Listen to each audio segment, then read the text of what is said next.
Hello, good morning मेरे सभी viewers को मैं ये बताना चाहता हूँ कि आपने मुझे जो कोऑपरेशन दिया है वो मेरी अपेक्षा से भी ज़्यादा है। मैंने देखा है कि इन पास्ट 72 आवर्स ओनली मुझे करीब 43 न्यू सब्सक्राइबर्स मिले हैं, जो कि मेरे लिए खुशी की बात है। मैं कोई बड़ा यूट्यूबर नहीं हूँ, लेकिन अब मुझे ऐसा लग रहा है कि मेरे 1000 सब्सक्राइबर भी ये श्रावण मंथ आते आते या तो श्रावण महीने समाप्त होने तक पूरे हो जाएंगे। श्रावणी अमास के दिन मतलब 1/9/24 को मेरे परम पूज्य पिताजी की मृत्यु तिथि है। तो मैं ऐसा मानता हूँ कि उनके आशीर्वाद से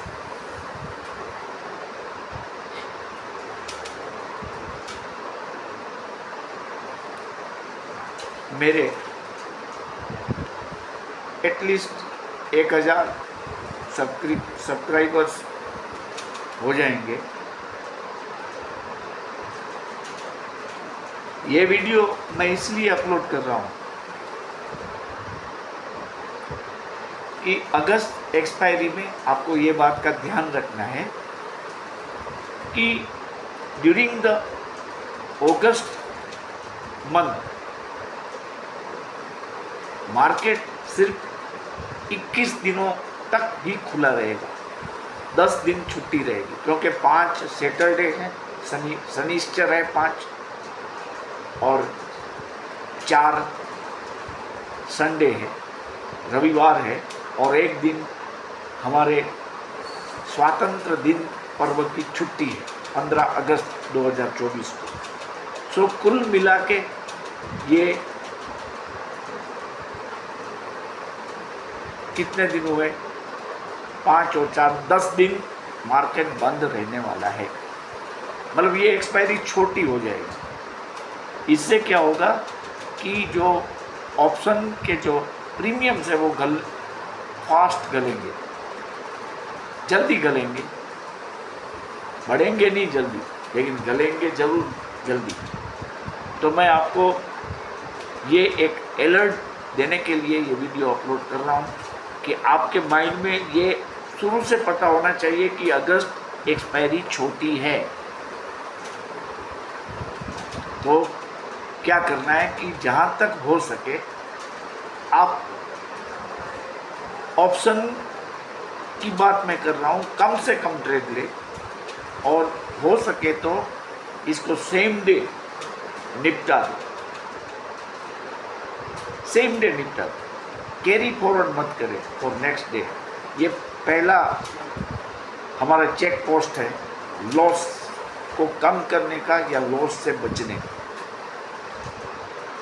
बाकी एक बात ये भी है कि हिस्टोरिकली देखा गया है कि अगस्त एक्सपायरी में करीबन 4 to 6% रिटर्न मिलता है।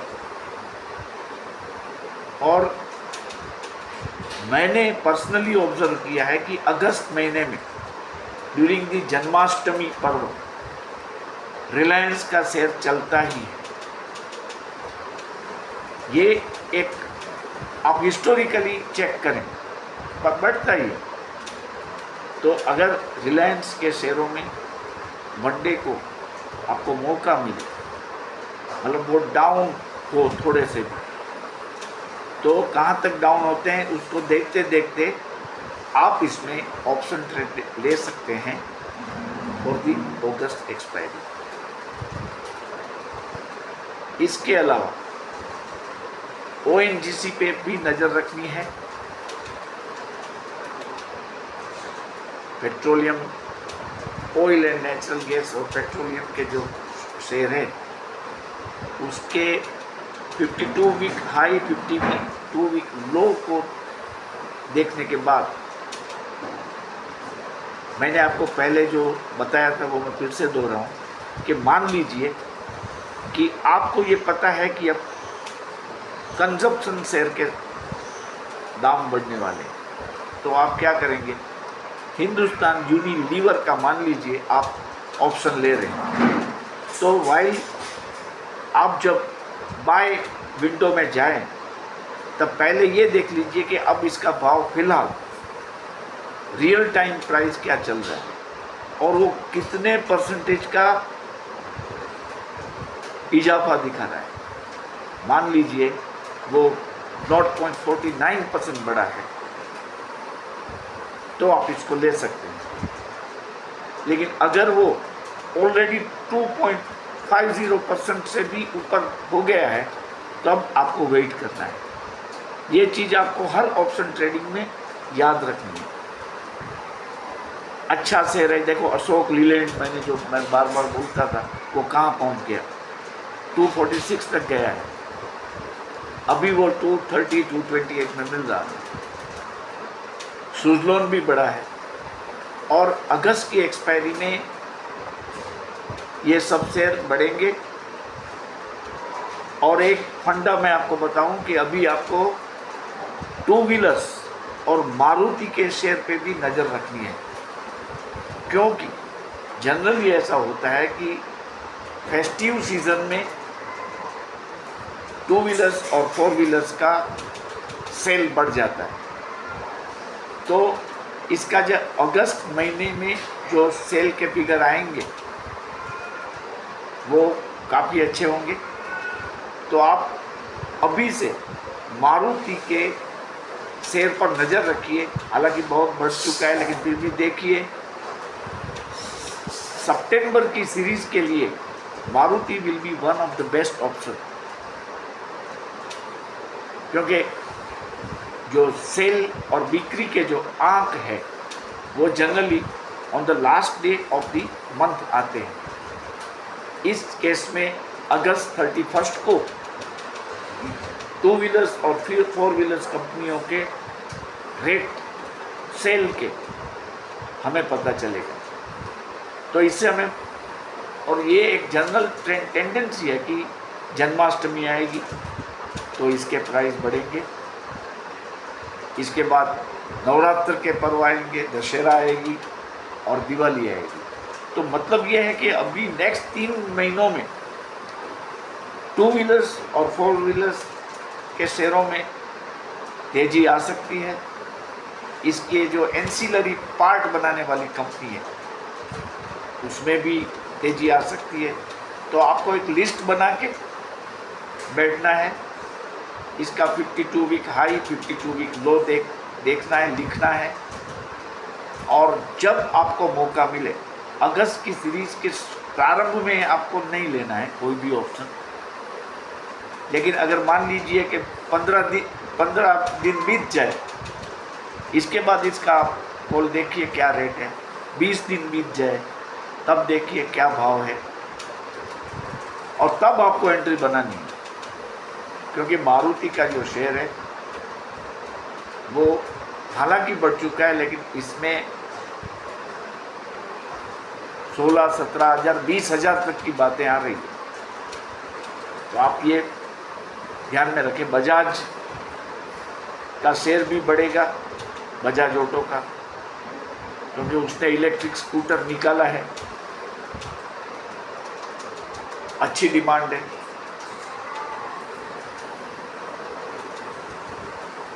सीमेंट के शेयरों में अब क्या होगा कि मॉनसून चल रहा है इसलिए उसकी डिमांड कम हो गई होगी। तो टायर और सीमेंट में आप देखिए, वैसे भी अपोलो टायर है, बालकृष्ण इंडस्ट्री है, वो सब बढ़ गए हैं, अल्ट्राटेक सीमेंट है, अंबुजा सीमेंट है, लेकिन अभी उसमें डाउनफॉल आ सकता है क्योंकि मॉनसून में इसकी डिमांड कम रहती है जनरली बाय एंड लार्ज। तो अब उस पर आपको कब नज़र रखनी है? जैसे मॉनसून ख़त्म हो, बारिश थम जाए, इसके बाद इमीडिएटली इसकी डिमांड बढ़ेगी, रुके हुए काम फिर से शुरू होंगे, ब्रिजेस बनाने हैं, मकान बनते हैं, नए हाईवेज बन रहे हैं, अस्पतालें बन रही है, तो इसमें सीमेंट तो चाहिए ही चाहिए। तो आप देखिए कि जब मॉनसून ख़त्म हो जाए तब आप इनका लिस्ट पकड़िए कि सीमेंट इंडस्ट्रीज़ के कौन कौन से शेयर है, उसके 52 वीक हाई क्या है, 52 वीक लो क्या है। फिर उसमें आप अंबुजा सीमेंट का ऑप्शन ले सकते हैं, अल्ट्राटेक सीमेंट का ऑप्शन ले सकते हैं। बाकी के जो शेयर है उसको आप डिलीवरी बेस पे अपने पोर्टफोलियो में रख सकते हैं। डिलीवरी बेस वाले जो शेयर है वो आप प्राइस देखने के बाद अगर आपको ऐसा लगे कि ये शेयर आफ्टर द मॉनसून अच्छा चलेगा तो इसको ले सकते हैं। ये सब सीजनल इम्पैक्ट है और सेक्टोरियल चेंजेस जो होते हैं शेयर बाजार में वो भी due to the seasonal impact रहता है। जैसे हमारे यहाँ मान लीजिए मकर संक्रांति है तो पतंग और पतंग की दौड़ बिकने लगती है 15-20 दिन पहले से। दिवाली है तो पटाखे बिकते हैं, वो तो बड़ा त्यौहार है, हमारा राष्ट्रीय त्यौहार है, इसलिए कपड़े, गहने, 2 व्हीलर्स 4 व्हीलर्स, फर्नीचर, फिक्सचर सब लोग ये दिनों में खरीदना पसंद करते हैं। इसी तरह ये भी ऐसी साइकिल है, विंटर में आइसक्रीम की मांग कम हो जाएगी, लेकिन जैसा समर आएगा डिमांड बढ़ेगी। एसी में भी ऐसा है, कितनी गर्मी हुई ग्लोबली, हीट वेव जो थे वो कातिल थे। वैसे ठंडी कातिल होती है लेकिन हीट वेव भी इस साल अभी तक कातिल रहे हैं। तो देखा आपने एसी के डिमांड बढ़ गई, अब सब लोग एसी को एक ज़रूरत मान रहे हैं। तो ये सब चीज़ों को शेयर बाजार में काम करते वक्त हमें माइंड में रखना है। आपको कोई बोले कि अभी आप वाडीलाल आइसक्रीम का शेयर ले लो, मैं एग्जाम्पल के लिए बोलता हूँ, तो आपको ये सोचना है कि अभी तो आइसक्रीम की डिमांड कम होगी क्योंकि आइसक्रीम और कोल्ड ड्रिंक्स वगैरह जो है वो टाइफॉइड के वायरस के वाहक माने जाते हैं। उनके जो कूलिंग बॉक्स होते हैं उसमें टाइफॉइड के जर्म्स रहते हैं। तो ऐसे ह्यूमिड एटमॉस्फेयर में आइसक्रीम लोग कम खाएंगे, तो हमें नहीं उसमें जाना है। कब लेना है इसका मतलब ये नहीं है कि ये शेयर घटिया है, ऐसा नहीं है। आपको तब लेना है जब समर ऑनसेट नज़दीक हो। मान लीजिए फरवरी के मिडल से आप इस शेयर के दामों को, ऐसे शेयरों के दामों को ऑब्जर्व कर सकते हैं, बढ़िया रहेगा। इस स्ट्रेटेजी को आप अप्लाई करें प्रैक्टिकली तो आपको अवश्य फ़ायदा होगा। आपका जो एंट्री होगी वो टाइमली होगी और एग्जिट भी टाइमली होगी, क्योंकि आपको पता है कि इस शेयरों में कब अच्छे रिजल्ट आएंगे, इस कंपनियों के कब अच्छे रिजल्ट आएंगे। होटल, टूरिज्म, एयरलाइंस वो वेकेशन में बहुत चलते हैं, तो उसके जून क्वार्टर के रिजल्ट हिस्टोरिकली अच्छे आते हैं। आपने आईटीसी वगैरह देखा कहाँ पहुँच गया। स्पाइस जेट जो कि 32 पे गया था वो आज 57-56 तक पहुँचा। तो ये सब चीज़ों को भी भूलना नहीं है, सिर्फ रिसर्च काफ़ी नहीं है, इसमें कॉमन लॉजिक भी शामिल है। ये कॉमन लॉजिक है फिर भी ज़रूरी है। सीजनल इम्पैक्ट जो होती है